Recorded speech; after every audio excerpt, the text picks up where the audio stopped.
అన్నను ముఖ్యమంత్రిగా చేసుకుందాం. అన్న ముఖ్యమంత్రి అయిన తర్వాత మన పిల్లలను ఇంజనీర్లుగాను, డాక్టర్లుగాను, కలెక్టర్ వంటి పెద్ద పెద్ద చదువులు అన్న ఎన్ని నాన్న ఇదిగో నీ ఓటర్ కార్డ్, పద ఓటేసొద్దాం. నీకు ఇంకా టైం ఉంది లేరా. అది సరే గాని ఈసారి ఎవరికి ఇస్తున్నావు నీ ఓటు? ఒక్కసారి అవకాశం నీ భవిష్యత్తు ఎవరు మారుస్తారో వాళ్ళకి. ప్రతి ప్రయత్నం నేను చేస్తాను అని చెప్పి మీ అందరికీ కూడా హామీ ఇస్తా ఉన్నా.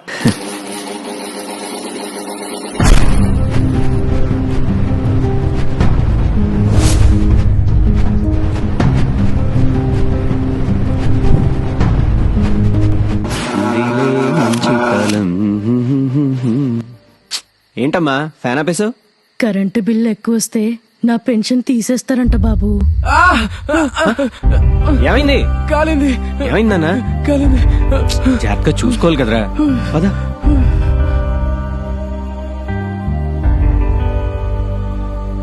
నాన్న నా ఈసారి ఓటు పెన్షన్ ఎవరికి వేసావు? పోయింది బాబు, నా ఎవరికి భవిష్యత్తు చెప్పాలి? గురించి ఆలోచించి వేసానన్నావు కదా, బాకీ ఉంది. బాగా కనిపించిందా? నాన్న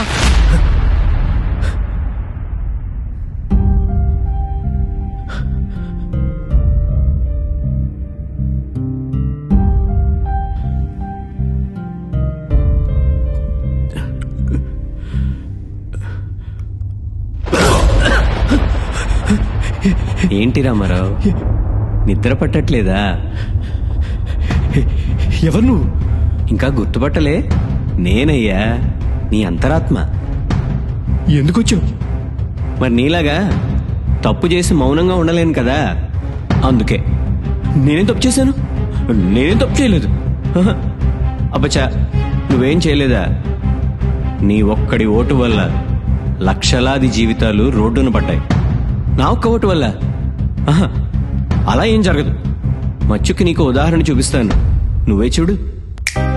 ఒక పచ్చటి పల్లెటూరులో ఒక చిన్న ఇంట్లో ఒక అక్క తమ్ముడు ఉండేవారు.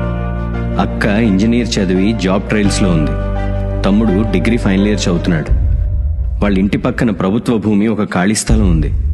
అప్పుడే అధికారంలోకి వచ్చిన ప్రభుత్వం ఆ స్థలంలో ఒక పెద్ద భవనం నిర్మించాలని శ్రీకారం చుట్టింది. భవన విస్తరణ కోసం ఆ పక్కనే నివసిస్తున్న ఆ అక్కని తమ్ముడిని దౌర్జన్యంగా ఖాళీ చేయించారు. ఒక్క రోజులో నోటీస్ ఇచ్చి దిక్కున చోట చెప్పుకోండి పోండి అని తన్ని బయటకు గెంటేశారు. ప్రభుత్వం మీద కేసు నమోదు చేశారు. దాంతో అక్కడి ప్రభుత్వ లోకల్ లీడర్స్ అక్కని బెదిరించడానికి డిగ్రీ చదువుతున్న తమ్ముడిని కిడ్నాప్ చేసి చెరుకు తోటలోకి తీసుకెళ్లి నిర్దాక్షణ్యంగా అమానుషంగా తగలబెట్టారు. నీ కొడుక్కి చిన్న గాయమైతేనే అంత తలడిల్లిపోయావే, అలాంటిది నీ కొడుకీడు కుర్రాన్ని బతికుండంగా తగిలెట్టేశారు. మాట్లాడితే నా కొడుకు భవిష్యత్తు నా కొడుకు భవిష్యత్తు అంటావు కదా, అది ఎలా ఉంటుందో చూస్తావా? మనం నివసిస్తున్న స్ట్రీట్లోనే 10 మంది నిరుద్యోగులు ఉన్నారు. మన గ్రామాన్ని తీసుకుంటే 100లో నిరుద్యోగులు ఉన్నారు. అదే జిల్లా వారీగా తీసుకుంటే కొన్ని వేలలో నిరుద్యోగులు ఉన్నారు. పదవి పేరు చెప్పి 5 ఏళ్లకు మన ప్రభుత్వం ఇచ్చేది 5 లక్షల ఉద్యోగాలు. అవి కూడా అరాకొరా చదువు తగ్గ అర్హత లేనివి. ఈ లెక్కను చూసుకుంటే నీ కొడుకు భవిష్యత్తు ఓ 5-6 వేలకి తాకట్టు పెట్టేసినట్టే. మార్పు అనేది మనలో నుండి రావాలి. సరైన నాయకత్వాన్ని ఎన్నుకోకపోతే నీ కొడుకు భవిష్యత్తు అతలాకుతలం అయిపోతుంది.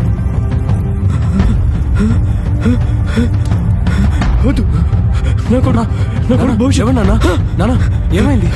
కాలేదు కదా.